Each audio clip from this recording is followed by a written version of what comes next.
Olá, pessoal! Aqui é a professora Rutiele do canal do Cálculo e na aula de hoje nós vamos estudar a equação de Laplace, que é uma equação diferencial parcial de segunda ordem e linear. Nós vamos ver como que a gente trabalha esse tipo de equação. Vamos aprender?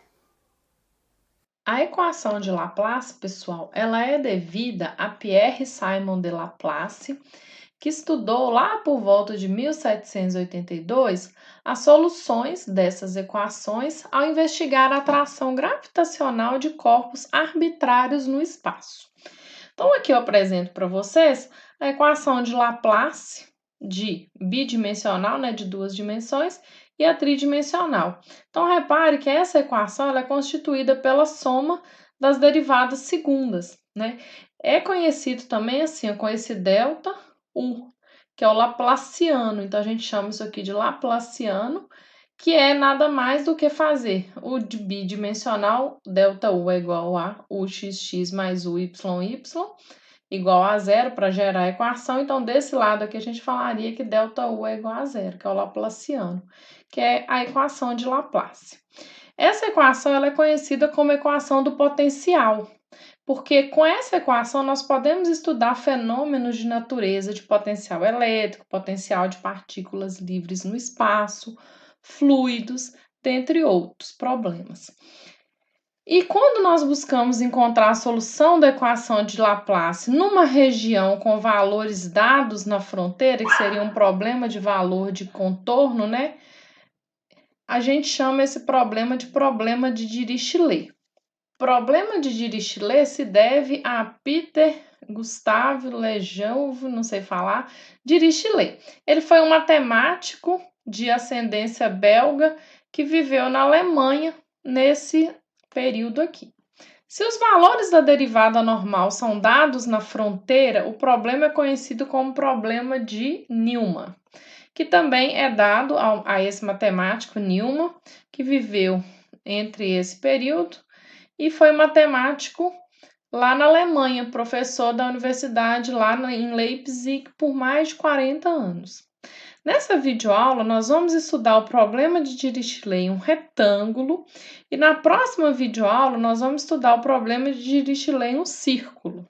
Então, eu apresento aqui para vocês o problema de Dirichlet em um retângulo e vale lembrar que eu estou baseando essas duas videoaulas aqui sobre a equação de Laplace no livro do Boyce de Prima e também no PDF do professor Reginaldo da UFMG. Então, o problema de Dirichlet em um retângulo, ele pode ser escrito da seguinte forma, né? O laplaciano igual a zero. O x0 é igual a uma função f de x, o de xb é igual a uma g de x. Então, aqui em 0 e em b. Então, vou ter uma função f e uma função g. Então, nesse lado do retângulo é a função f de x, nesse lado aqui é a função g de x. Então, nesse lado aqui do retângulo é uma h de x e nesse daqui é uma k de x. Nós vamos, então, isso aqui são todos valores de contorno, né, de fronteira. Eles são valores dados na fronteira do retângulo que a gente está trabalhando. A solução desse problema aqui vai ser soluções dos problemas com apenas uma dessas funções não nulas. Então, nós vamos primeiro zerar g, k, y e h e deixar só a f. Depois a gente zera f, h e k e resolve o outro problema só com a g não nula. Depois deixa só h não nula, f, g e k nula. E por último, f nula, g nula, h nula, deixa só o k.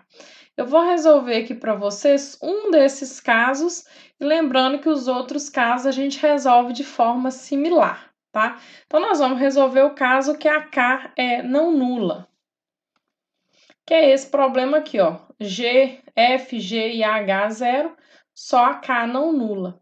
E aí, fazendo essa solução, aí nós vamos resolver esse problema aqui, supondo que a solução U é uma função que só depende de x vezes uma função que só depende de y, que é o método conhecido como variáveis separáveis, conforme eu fiz no problema do calor e da onda aqui na nossa playlist de EDP.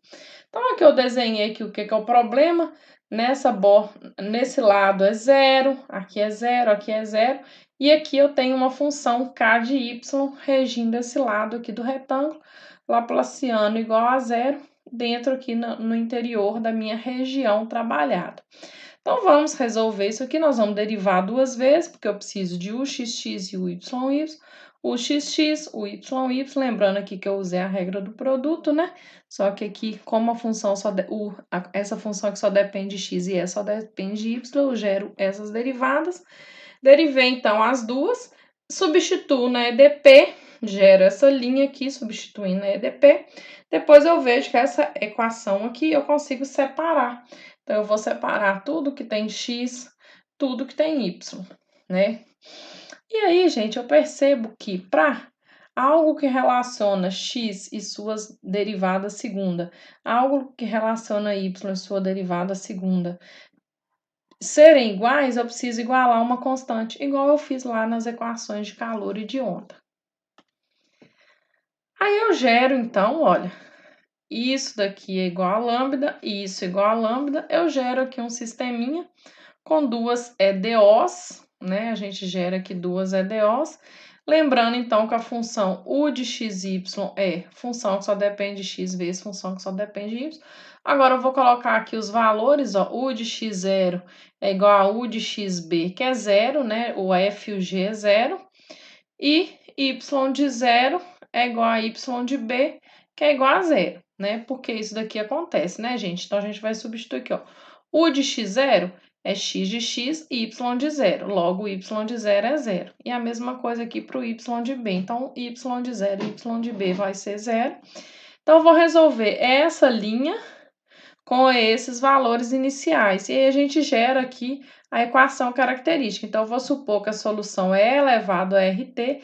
Tem vídeo lá em EDO como que resolve esse tipo de equação diferencial ordinária, né? A gente supõe que a solução é elevado a RT e gera a equação característica, né? Essa equação característica ela é uma equação de segundo grau, então a gente pode ter esse lambda positivo, o lambda igual a zero, e na próxima tela que eu mostro o lambda negativo. Então, eu vou separar esses três casos. Então, se esse lambda for positivo, nós vamos ter que R é igual a mais ou menos raiz de lambda I, né? Porque quando eu resolvo aqui, eu teria R ao quadrado igual a menos lambda, isso aqui é um número negativo. Então, R é igual a mais ou menos a raiz de lambda I. Então, vou ter aqui duas raízes complexas que gera essa solução aqui, né?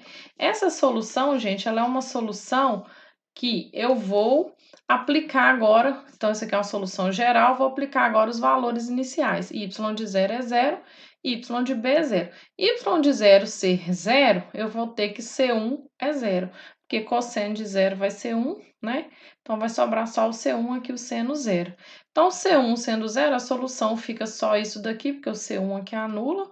E aí, eu substituo o B agora. Quando eu coloco o B, eu vou ter C2 vezes o seno de raiz de lambda B igual a 0. Então, eu vou ter que o seno tem que ser 0, porque se o C2 for 0, ele zera a solução e não me interessa.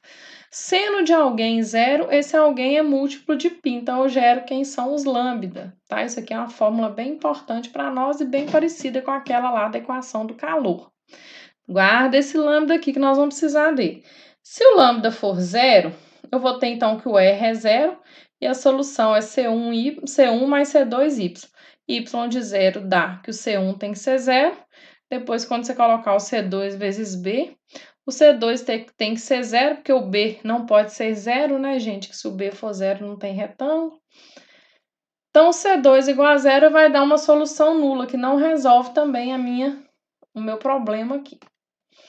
E por último, esse lambda ser negativo, então R1 e R2 são reais distintos e vai gerar essa minha solução geral aqui. E aí eu aplico o y de 0, que vai dar C1 mais C2 igual a 0, né? Porque é o valor inicial que a gente tem. C1, então, fica igual a menos C2, então eu venho aqui na solução, substituo C1 e gero esse negócio aqui igual a 0, substituindo B. Então, vai dar menos 2C2, isso aqui é o seno hiperbólico de raiz de menos lambda B, sendo 0. O C2 vai ter que ser 0, gente. Por quê?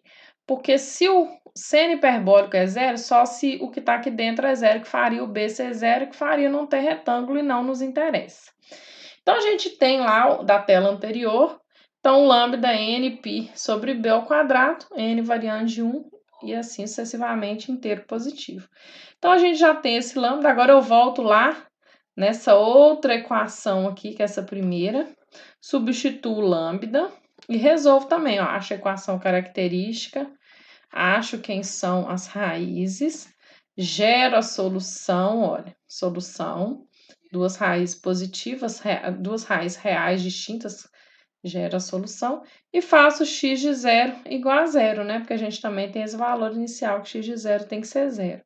Quando x de zero é igual a zero, eu vou achar K1 mais K2 é igual a zero, então K1 fica múltiplo, fica igual a menos K2, e aí eu venho aqui e coloco aqui, ó, menos K2 aqui, e gero essa solução aqui. Repara que isso aqui é um seno hiperbólico, eu multipliquei e dividi por 2 para gerar um seno hiperbólico, então fica menos 2K2 vezes o seno hiperbólico, que é uma constante vezes o seno hiperbólico, né?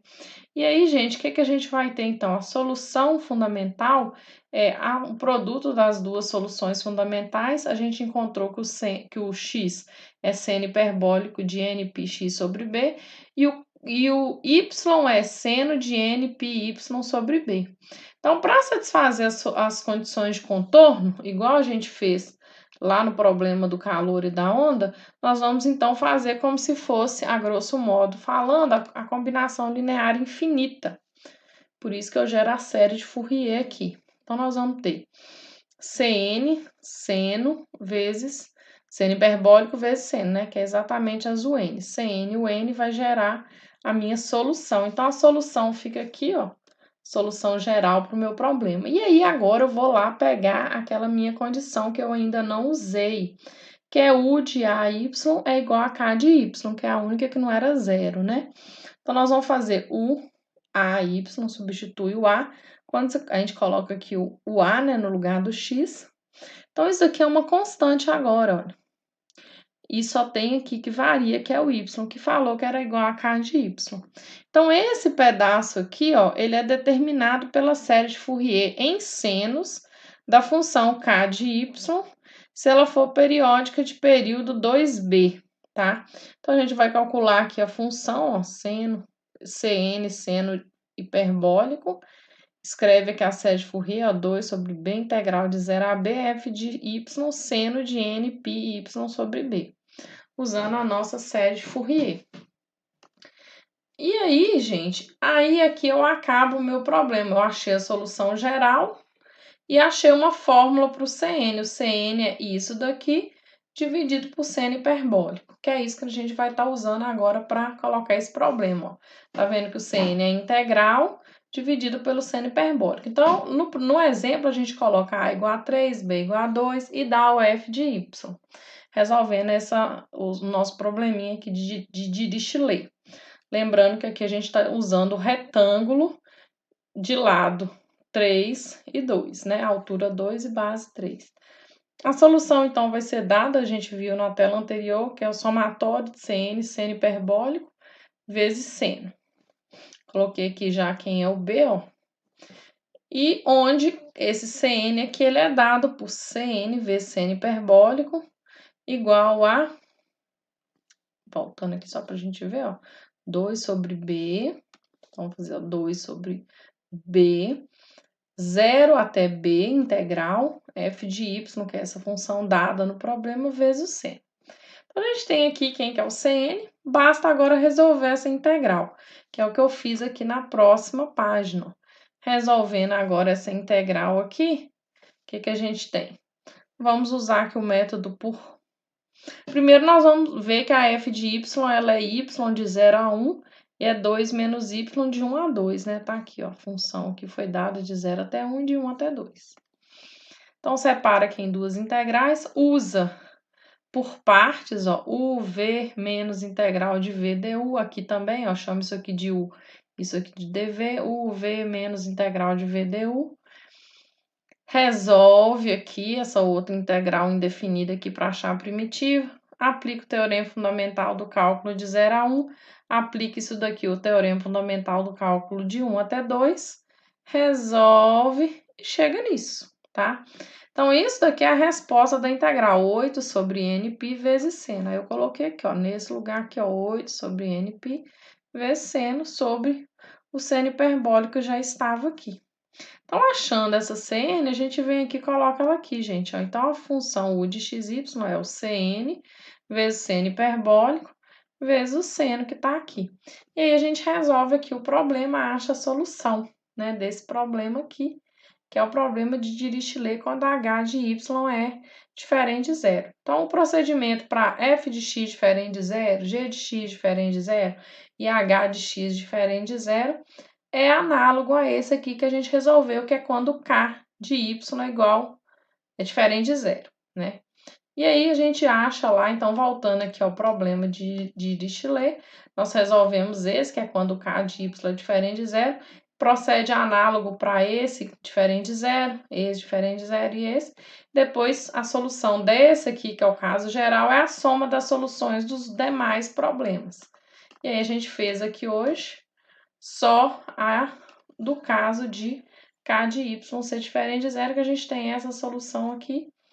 E esse aqui é a fórmula de encontrar o Cn, conforme nós vimos aqui no exemplo. Se você gostou da aula, dá o seu like e assista a próxima videoaula. Até mais! E aí, gostou da aula? Se gostou, compartilhe esse vídeo no seu grupo de estudos do WhatsApp ou do Telegram e deixe um comentário aqui para mim. Até a próxima! Tchau!